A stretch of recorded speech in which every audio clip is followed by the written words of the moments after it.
Miss ಮಾಡ್ಕೋತಿದ್ದೀರಾ Amit ಅವ್ರನ್ನ? ಖಂಡಿತ miss ಮಾಡ್ಕೊಳ್ತಾ ಇದ್ದೀನಿ. ಅಂದರೆ ಆ ಜೊತೆಗೆ ಒಂದು ಬಾಲ್ಡಿಂಗ್, ಅದು ಒಂದು ಬೆಲ್ಟ್ ಅನ್ನೋದು ಒಂದು ನೆಪ ಮಾತ್ರ. ಒಂದು ಇಲ್ಲ ಒಂದು ಕಡೆಗೆ ಬಾಲ್ಡಿಂಗ್ ನಮ್ಮವ್ರ ಒಂದು ರಕ್ತ ಸಂಬಂಧ ಥರ ಅದು ಆಗ್ತಾ ಇತ್ತು. ಯಾಕಂದರೆ ನಾವು ಇಬ್ಬರು ಸಪ್ರೇಟಾಗಿ ಹೋಗಿದ್ರೆ ನಮಗೆ ಒಂದು ಅದು ಮೂಡ್ತಾ ಇದ್ದಿಲ್ಲ. ಅವರು ನಮಗೂ ಒಂಥರ ಅವಿನಾಭಾವ ಸಂಬಂಧ ಅದು ಆ ಥರ ಮೂಡ್ತಂದು ಬೇಸಿಗೆ ಥರ ಅದು ಬೆಲ್ಟ್ ಹಾಕಿದ್ದು.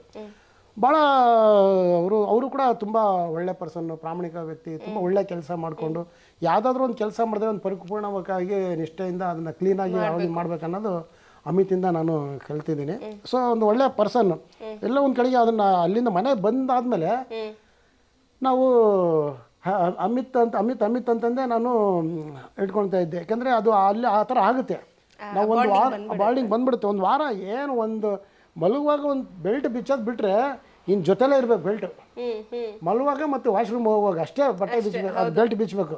ಇನ್ನು ಬಟ್ಟೆ ನೀವು ಇನ್ನೇನು ಇಲ್ಲ ಕೈ ತೊಳ್ಕೊಬೇಕಂದ್ರೂ ಅಮಿತ್ ಅವ್ರ ಜೊತೆ ಪಾತ್ರೆ ತೊಳಿಬೇಕಂದ್ರೂ ಅಲ್ಲಿ ಇರಬೇಕು. ಅಥವಾ ನೀವು ಯಾರೋ ಅಲ್ಲಿ ಏನೋ ಈಗ ಅಲ್ಲಿ ನಾವು ಅರಸರು ಬಂದ್ಬಿಟ್ಟು ಏನೋ ಹೇಳ್ತಾರೆ, ಆ ಒಂದು ಆ ಕೆಲಸ ಮಾಡ್ಬೇಕಂದ್ರೂ ಕೂಡ ಇಬ್ಬರು ಜೊತೆಲೇ ಇರಬೇಕು. ಏನೋ ಒಂದು ಅರಸರು ತಪ್ಪು ಮಾಡ್ತಾರೆ, ನಾವು ಸೇವಕರಾಗಿ ಅಲ್ಲಿ ಏನೋ ಒಂದು ಮಾತಾಡ್ಬೇಕಂದ್ರೂ ಕೂಡ ಅಲ್ಲಿ ಜೊತೆಲೇ ಇರಬೇಕು. ನಾವು ಮಾತ್ರ ಅಲ್ಲ, ಪ್ರತಿಯೊಬ್ಬರು ಯಾರು ಜಂಟಿಗಳಿದ್ರು ಆ ಬೆಲ್ಟ್ ಹಾಕೊಂಡೇ ಇರಬೇಕು. ಹೀಗಾಗಿ ಮರೆಯೋಕ್ಕಾಗ್ತಿಲ್ಲ.